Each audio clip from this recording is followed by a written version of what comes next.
Hello दोस्तों, मैं भारत और आप सबका स्वागत करता हूं फैक्ट विद भारत के नए एपिसोड में। और आज हम अपने इस एपिसोड में बात करेंगे फ़िलिस्तीन और इज़राइल की। यस दोस्तों, फ़िलिस्तीन और इज़राइल की आज हम बात करने वाले हैं अपने इस एपिसोड में। ऐसा क्या है फ़िलिस्तीन और इज़राइल में? आज फ़िलिस्तीन और इज़राइल में एक जंग छिड़ी हुई है। एक तरफ जहाँ फ़िलिस्तीन के कट्टरपंथी संगठन हमास ने इज़राइल पर 1000 से ज़्यादा रॉकेट दागे हैं, वहीं इजराइल की जवाबी कार्रवाई में अभी तक फ़िलिस्तीन के 60 से ज़्यादा लोग मारे जाने की खबर है, जिसमें अधिक 30 से अधिक बच्चे शामिल हैं। इजराइल और फ़िलिस्तीन दो ऐसे देश हैं जिसमें शुरू से ही टकराव की स्थिति बनी रही है।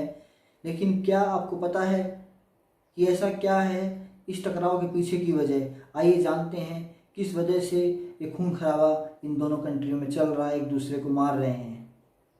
दोस्तों, दरअसल अरब और यहूदी दोनों ही इस ज़मीन पर अपना दावा ठोकते हैं कि ये ज़मीन हमारी है। अब दोनों ही इसको अपना पवित्र स्थान मानते हैं। यहूदी भी इसको अपना पवित्र स्थान मानते हैं। जो क्रिश्चियन की जो आस्थाएं हैं, जो उनके जो उनका जो पवित्र जो मंदिर, फर्स्ट टेम्पल कह सकते हैं हम, कि यहूदियों का भी फर्स्ट टेम्पल यहीं इसी जेरूसलेम में है स्थित है। वहीं मुस्लिम का जो तीसरा, मक्का मदीना तो है ही मुस्लिम का, लेकिन तीसरा पवित्र स्थान जिसका नाम है मस्जिद अल कसा भी वहीं स्थित है। तो दोनों ही कंट्री अपना दावा ठोकती हैं कि हम भी दावेदार और हम भी दावेदार। तो अब जो क्रिश्चियन के जो ईसा मसीह हैं, उनने पहला उपदेश वहीं उसी यरूशलेम में दिया था। जब वर्ल्ड वॉर फर्स्ट हुआ तो फिलिस्तीन जो ऑटोमन साम्राज्य का हिस्सा हुआ करता था, उसे ब्रिटेन ने जीत कर अपने कब्जे में ले लिया। 1920 में जब जर्मनी में नाजियों का उदय शुरू हुआ तो यहूदियों के प्रति एक नफरत भी जर्मन में उफान आने लगी थी और लाखों यहूदियों को काट के मारा गया था। जो खून खराबा हुआ था वो दुनिया ने देखा और उसका इतिहास एक अलग से ही दर्ज है, इस पर हम बात नहीं करेंगे कि जर्मन में यहूदियों के साथ हुआ क्या था। तब यहूदियों ने के मन में जो था एक अपना ही मुल्क बनाने की चाह आई कि भाई हम अपना ही एक मुल्क बनाएंगे, अपने ही देश में शांति से रहेंगे, जहाँ जा रहे हैं वही हमारे ले रहे हैं। तो ऐसे में सबसे पहले उनका जो माइंड था, जो उनको ख्याल आया कि यार हम तो फिलिस्तीन के हैं, क्योंकि वही उनका पहला घर था। तो उनको फिलिस्तीन की ही याद आई, जहाँ उनकी मान्यता के अनुसार ईश्वर ने खुद हुक्म दिया था कि वहाँ एक यहूदी एक अलग देश बसाने का, कि तुम अपना एक अलग देश बसा सकते हो। फिर 1920 से लेकर 1940 तक जर्मन से भागकर लाखों की संख्या में यहूदी फिलिस्तीन पहुँचने लगे। फिर द्वितीय विश्व युद्ध खत्म होने के बाद ब्रिटेन ने यूएन के कहने पर फिलिस्तीन के 2 टुकड़े कर दिए और एक अलग देश जो यहूदी था एक अलग देश बना दिया, उसका प्रस्ताव पारित कर दिया।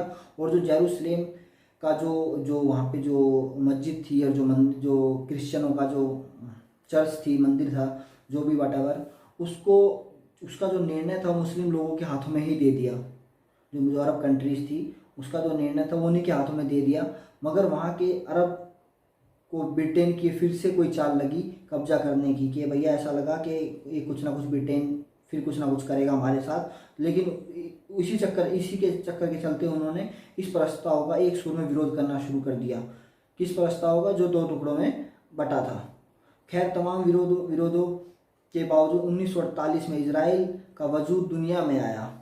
बहुत सारी अड़चनें आई, लेकिन उसके बावजूद भी 1948 में इजराइल का जो वजूद था वो दुनिया में आया। और इजराइल को सिर्फ 24 घंटे हुए थे जन्म हुए। उसी के 24 घंटे के अंदर 7 देशों ने मिलकर एक नवजात इजराइल के खिलाफ युद्ध छेड़ दिया। जिस देश को सिर्फ 48 घंटे हुए थे बने, आप सोच सकते हो, जिस देश को सिर्फ 48 घंटे हुए थे बने, उस पर 7 देशों ने एक साथ हमला बोल दिया था, अरब कंट्रियों ने, कि यहूदियों को मिटा दो, बिल्कुल हमें चाहिए ही नहीं यहूदी। इस युद्ध में इजराइल की जीत हुई। सोच सकते हो, इतिहास में दर्ज है ये। इसका भी एक अलग से स्टोरी है कि 48 घंटे हुए एक देश को बने हुए और उसने 7 देशों को हराया है। 7 अरब कंट्रियों को एक झटके में हरा दिया था उसने। तो वो 48 घंटे हुए थे, लड़ाई हुई। एक ही जो इजराइल था उसके ऊपर 7 देशों ने हमला किया, लेकिन उसके बावजूद भी इजराइल ने अपनी जीत हासिल करी, युद्ध में जीत गया। उसके बाद यूएन द्वारा तय की गई सीमा पर जो था उसका कब्जा था। इस युद्ध में इजराइल की जीत हुई और उसने अपनी यूएन द्वारा तय की गई सीमा से ज़्यादा ज़मीन को कब्जे में ले लिया। जितनी उसकी ज़मीन तय की गई थी कि भाई इतना इतना हिस्सा तुम्हें लेना है, उससे ज़्यादा उन्होंने उस पर कब्जा कर लिया, क्योंकि जीत की खुशी थी, उस खुशी में उन्होंने ज़्यादा हिस्सा ले लिया। उसके बाद 1967 में जॉर्डन और बाकी देशों ने मिलकर फिर इजराइल पर युद्ध की घोषणा कर दी। बट इजराइल ने मात्र 9 ही दिनों में 4 से 5 देशों को एक साथ हराकर पूरे जेरूसलेम पर कोई हिस्से में जो हिस्सा था जेरूसलेम को, उस पर अपना कब्जा जमा लिया। सेकेंड टाइम 1948 में 7 अरब देशों को हराया। 1967 में भी 4 से 5 देशों को मिल। फिर उसके बाद में मस्जिद अल-अक़सा का कंट्रोल फिर भी मुस्लिम लोगों की, जो मुस्लिम जो कंट्रीज थी, उन्हीं के हाथों में रहने दिया। बाद में सीमा विवाद सुलझाने के कई प्रयास हुए, जिससे ऑल्सो एक्कार्ड समझौता से महत्वपूर्ण था, सबसे महत्वपूर्ण से समझौता था, जो कि यारिस अराफत और इत्तेहाक राबिन के बीच हुआ था, जो कि इजराइल के प्राइम मिनिस्टर हुआ करते थे। इस समझौते से नाखुश इजरायली कट्टरपंथियों ने इजरायली प्रधानमंत्री इत्तेहाक राबिन की हत्या कर दी 1995 में उन्होंने अपने प्राइम मिनिस्टर को ही मार दिया। उधर फिलिस्तीन जो अब तक 2 स्टेट थ्योरी को नकारता हुआ आया था, वो 2 धड़ों में बट गया। एक तरफ समझौते के विरोध में खड़े थे, दूसरे लोग एक तरफ उसके पक्ष में थे, तो 2 धड़ों में बट गया फिलिस्तीन। और उसी दौरान फिलिस्तीन में कट्टरपंथी ग्रुप हमास का जन्म हुआ, जिस हमास की मैं आपको भी बता रहा था कि हमास की मैं आपको बताऊंगा, जिसका पूरा नाम हरकत अल मुकावामा अल इस्लामिया था। इस संगठन का एकमात्र मकसद इजराइल को पूरी तरह ख़त्म कर देना था। उसने गाजा पट्टी या वेस्ट बैंक पर इसी कट्टरपंथी सोच के कारण अपना दबदबा तेज़ी से बनाया और वह हिस्सा अपने कब्जे में ले लिया। और वहीं से इजराइल और फिलिस्तीन की झड़पें थी वो होती रहती थी उसी पॉइंट से। और उसी पॉइंट पर जो गाजा पट्टी थी उस पर हमास ने अपना कब्जा कर लिया पूरा। और वेस्ट बैंक पर आपको एक बात और बता दूं, इजराइल द्वारा जीते गए जेरूसलेम को यूएन है, यूनाइटेड नेशन, उसने इजराइलियों द्वारा किया गया अवैध कब्जा ही मानता है। जो इजराइल ने जो जीता था जो जेरूसलेम, उसको यूएन यही बोलता है अभी तक कि अवैध कब्जा है ये, जो यहूदियों ने कर रखा है।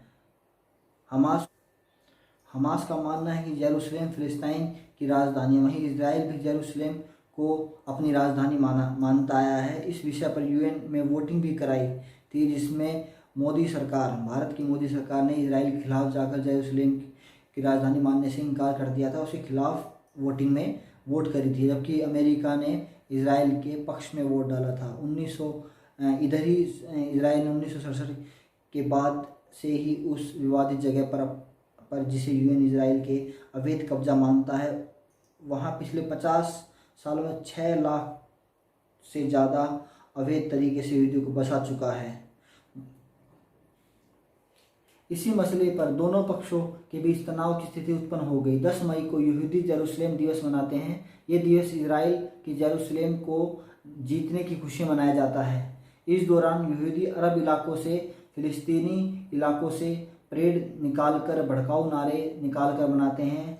इस बार भी यहूदियों ने 10 मई परेड निकालने का प्रोग्राम तय किया था, लेकिन इस बार घरों से ज़बरदस्ती निकाले जाने के विरोध में फिलिस्तीनियों ने भारी मात्रा में मस्जिद अल-अक़सा पहुंचकर विरोध दर्ज करने का प्लान किया था, जिसकी भनक इजराइल को लग गई थी और उन्होंने मस्जिद में नमाजियों की एक निश्चित संख्या से ज़्यादा न जाने पर रोक लगा दिया था। लेकिन उसके बावजूद तय की गई संख्या से कहीं अधिक मात्रा में लोग वहां जुट गए, बड़ी संख्या में, जिनको कंट्रोल करना मुश्किल हो गया। और नमाज के बाद फिलिस्तीनियों ने नारे लगाने शुरू कर दिए। मस्जिद में पत्थरों का जो पत्थर फेंकने जो शुरू हो गए थे, तो वहाँ पे एक झगड़े का एक जो भगदड़ का माहौल बन गया था। जवाब में इजराइल पुलिस ने मुस्लिमों की तीसरे सबसे पवित्र मस्जिद अल-अक़सा में हथियारों के साथ घुस गए। वहाँ जो बच्चे बूढ़े जो भी उनको नजर आए, उन पर रबर के जो बुलेट्स थे, स्मोक ड्रैगन्स फेंकने उन पर शुरू कर दिए और कई लोग वहाँ घायल भी हो गए। इसी कार्रवाई को हमास ने फिलिस्तीनियों पर जंग मानकर गाजा के रिहायशी इलाके से इजराइल के रिहायशी इलाकों को टारगेट कर लगातार कई मिसाइलें दागी, जिसकी जवाबी कार्रवाई में इसराइल ने भी जो गाजा था उसके जंग के हमास के इलाकों पर बमबारी शुरू कर दी, जिसमें अब तक अराउंड 150 के आसपास लोग मर जाने की जो खबर है वो आई है, और उसमें बच्चे भी शामिल थे। हालांकि इसराइल के साथ अमेरिका दे रहा है, फिर भी लेकिन कुछ दिनों पहले इसराइल द्वारा मीडिया के सेंटर को निशाना बनाए जाने पर अमेरिका ने इसराइल की आलोचना भी की थी, उसको चेतावनी दी थी कि आप ऐसे मीडिया को टारगेट नहीं कर सकते हो। ये जो अभी की जो खबर है उसमें इसराइल की हरकत के खिलाफ तुर्किश ने रूस से मदद की अपील की है, जहां पाकिस्तान भी तुर्किश के साथ खड़ा हो चुका है। जी हाँ, वो पाकिस्तान जिसने हज़ारों फ़िलिस्तीनियों का कत्ल करने वाले जिया उल हक को मर्दे मोमिन की उपाधि दी है, कि कैसे 25,000 से ज़्यादा फ़िलिस्तीनियों को मारने वाले जिया उल हक को पाकिस्तानी अपना हीरो मानते हैं और मर्द मोमिन कहते हैं, अर्थात मुस्लिमों का शेर कहते हैं कि मुस्लिमों का शेर है। और दुनिया अब इस मसले में दो धड़ों में बट चुकी है, जहां मुस्लिम जो अरब देश हैं, जिनको मुस्लिम अरब देश कह सकते हैं, अरब देश हैं, वो फ़िलिस्तीन के साथ खड़े हो चुके हैं। वहीं कनाडा, अमेरिका जैसे देश इसराइल के साथ खड़े हैं, जबकि इसराइल के दोस्त माने जाने वाले मोदी सरकार यानी भारत ने किसी भी पक्ष का साथ अब तक नहीं लिया है। यह है पूरी कहानी इसराइल और फ़िलिस्तीन के बीच की। इस मुद्दे को समझने की कोशिश करो। ये कोई वैसी जंग नहीं है, ये एक ज़मीनी झगड़ा है। जैसे कि हमारे देश में राम मंदिर का झगड़ा है, ज़मीनी झगड़ा है। इंडिया पाकिस्तान का कश्मीर झगड़ा है, ज़मीनी झगड़ा। ये किसी धर्म को लेके कोई झगड़ा नहीं है, ये ज़मीनी झगड़ा। ज़मीन कितनी है? 35 एकड़, 35 एकड़ ज़मीन है। उस ज़मीन का ये झगड़ा है। जेरूसलेम जिस ज़मीन को बोल रहे हैं, उसी का झगड़ा है। वो कह रहे हैं हम इसके दावेदार हैं, वो कह रहे हैं हम इसके दावेदार हैं। लेकिन फ़िलिस्तीन को ये सोचना चाहिए कि फ़िलिस्तीन एक कमज़ोर देश है। इजराइल के सामने फ़िलिस्तीन कुछ नहीं है। फ़िलिस्तीन को अच्छे से पता है। और बाकी जो अरब देश है, जो मुस्लिम देश है, वो फ़िलिस्तीन के साथ खड़े हैं, लेकिन उस तरीके से साथ नहीं खड़े हैं जिस तरीके से अमेरिका, ऑस्ट्रेलिया, कनाडा जिस तरीके से इजराइल का साथ दे रहे हैं और देंगे भी। मुस्लिम देशों को इजराइल की ताकत का पे पूरा विश्वास है उनको, कि हम उस तरीके से साथ देंगे फ़िलिस्तीन का जिस तरीके से अमेरिका वगैरह साथ दे रहे हैं, तो इजराइल हमें भी नहीं छोड़ेगा, कहीं ना कहीं हमें भी नुकसान पहुंचाएगा। तो मुस्लिम देश जो अरब देश हैं वो साथ हैं फ़िलिस्तीन के, बट उनको वो दिखने में साथ है, वो कितने साथ है वो बाद में पता चलेगा। लेकिन हम यही उम्मीद करेंगे कि ये झगड़ा ना हो और जो आम लोग हैं उनको नुकसान ना हो। झगड़ा हो भी रहा है तो आर्मी के बीच में हो, ज़मीन पे झगड़ा हो, जो वहाँ के जो नॉर्मल लोग हैं, जो रह रहे हैं, जो बसिंदे हैं, उनको कुछ ना हो। हम यही दुआ करेंगे। अभी के लिए चलेंगे, मिलेंगे अपनी नेक्स्ट वीडियो में। और आप लोगों को मेरी ये वीडियो अच्छी लगी हो, इन्फॉर्मेशन अच्छी लगी हो, तो प्लीज़ मेरे चैनल को सब्सक्राइब करिए और चैनल को वीडियोज़ को ज़्यादा शेयर कीजिए। और अभी के लिए चलेंगे, मिलेंगे अपनी नेक्स्ट वीडियो में। Bye, take care guys.